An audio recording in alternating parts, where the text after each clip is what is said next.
आज हम second class में हिंदी में फर्स्ट चैप्टर पढ़ेंगे।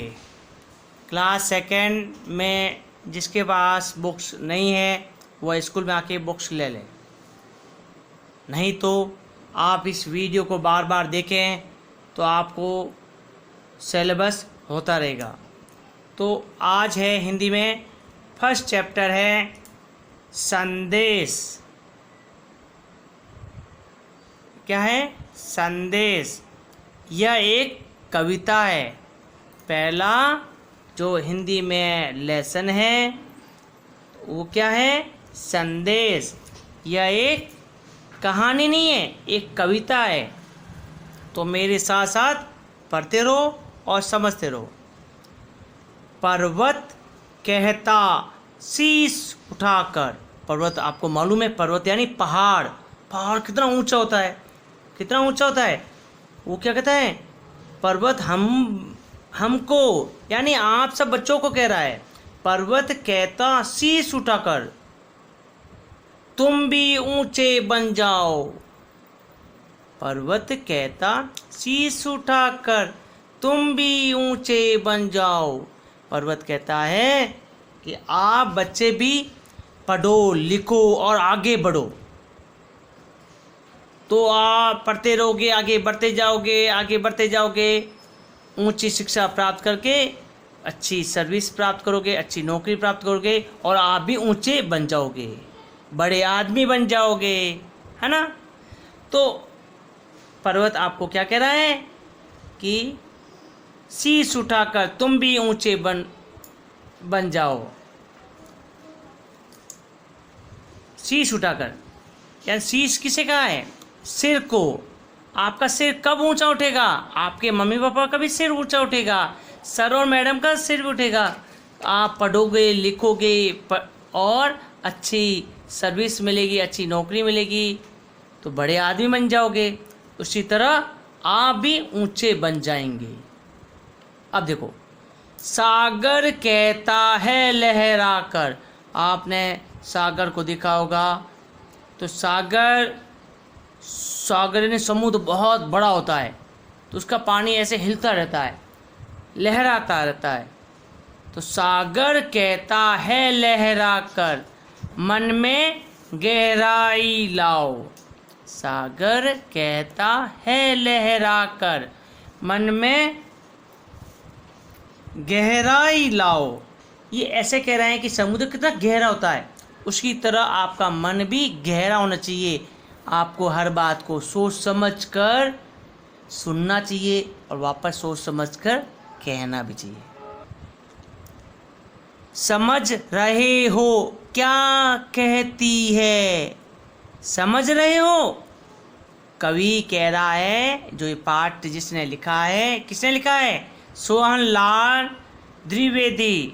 सोहनलाल जी द्विवेदी जिसने ये कविता लिखी, वो क्या कह रहे हैं कि आप समझ तो रहे हो क्या कहती है? उठ उठ गिर गिर तरल तरंग। क्या कहती है? उठ उठ गिर गिर तरल तरंग। आपको समुद्र क्या कह रहा है? भर लो अपने मन में मीठी मीठी मृदुल उमंग। समुद्र की लहरें बार बार उठती है, तो वो हमें क्या कह रही है? आप सभी बच्चों को कह रही है कि आपको भी हिम्मत और जोश से कार्य करना है। बार बार आपको हिम्मत से कार्य करना पड़ेगा। कभी कभी आप हार भी जाते हो, कई बार आप टेस्ट देते हो, नंबर कम आ जाते हैं, कितनी भी कोशिश कर लेते हैं, काम नहीं होता है। तो आपको हिम्मत नहीं हारनी है, आप और हिम्मत करके कार्य करना है। आप आखिर में जीत ही जाओगे। तो समुद्र की लहरें बार बार उठती है, वो हिम्मत नहीं आती है। तो समुद्र हमें क्या कह रहे हैं कि आपको भी हिम्मत नहीं हारनी है और जोश से कार्य करना है। पृथ्वी कहती धैर्य न छोड़ो। पृथ्वी यानी ये धरती माता जिसमें हम रहते हैं ना, हम जिस धरती पे रहते हैं वो धरती माता क्या कहती हैं? धैर्य न छोड़ो। धैर्य यानी धीरज, यानी हिम्मत नहीं छोड़नी है, हिम्मत नहीं हारनी है, आपको हिम्मत नहीं हारनी है।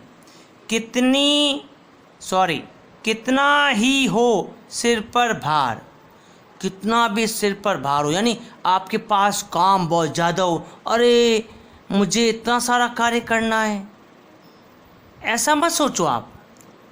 कितना भी आपके पास काम हो, आप हिम्मत मत हारो। देखो पृथ्वी क्या कहती है? पृथ्वी पर हमारा मकान भी है, लोगों के मकान भी है, पहाड़ भी है, नदियाँ भी है, शहर है, जंगल भी है, जानवर भी रहते हैं, हम सब भी रहते हैं, इतने लोग रहते हैं, इतना सारा भार धरती पर है। लेकिन धरती क्या कहती है कि मेरी तरह तुम भी हिम्मत मत हारो। जिस तरह मैं हिम्मत नहीं हार रही हूँ, तो आप भी हिम्मत मत हारो। कितना भी आपके पास काम हो, हिम्मत नहीं हारो, आपका काम ज़रूर पूरा होगा यदि आप हिम्मत नहीं हारोगे। तो आप बच्चों को हिम्मत नहीं हारनी है, ये पृथ्वी कहती है। अब आगे देखो, नभ कहता है फैलो इतना। नभ क्या कहता है? नभ कहता है फैलो इतना, ढक लो तुम सारा संसार। नभ यानी क्या होता है? आकाश। आपके ऊपर आकाश है ना, जो नीला नीला आकाश, आसमान, वो क्या कह रहा है कि तुम भी पढ़ लिख कर बड़ा नाम कमाओगे। तो क्या कहेंगे कि ये बच्चा पढ़ लिख कर बड़ा आदमी बन गया है, सब जगह आपका नाम होगा। जहाँ जाएंगे, अरे ये बच्चा बड़ा ऑफिसर बन गया है, एरोप्लेन में जाता है, इतने अच्छे अच्छे कार्य करता है, ये मम्मी पापा का कहना मानता है, तो सब जगह उसका नाम होगा। तो नभ यानी आकाश भी कहता है कि आप अच्छे कार्य करोगे तो आपका भी नाम चारों ओर होगा और तुम सारे संसार को ढक दोगे, यानी संसार में पूरा आपका ही नाम होगा। ओके, तो जिस तरह हमारे प्रधानमंत्री पीएम मोदी जी ने अच्छे अच्छे कार्य करके पूरे देश में और पूरे संसार में उसका नाम फैल गया है कि मोदी जी कितने अच्छे आदमी हैं, हम बच्चे भी अच्छे अच्छे कार्य करके अपना नाम, अपने मम्मी पापा का नाम का भी, और गुरुजी का नाम, सर और मैडम का भी नाम रोशन कर सकते हैं। जैसे अब्दुल कलाम ने हमारे देश में मिसाइल बना दी और देश के राष्ट्रपति बने, उन्होंने देश के लिए बहुत कुछ किया, उसी तरह हम बच्चे भी अपना नाम रोशन कर सकते हैं। कवि यही आप सभी बच्चों को कहना चाहता है। आप सभी बच्चे इस वीडियो को बार बार देखें और पढ़ें। Okay, thank you.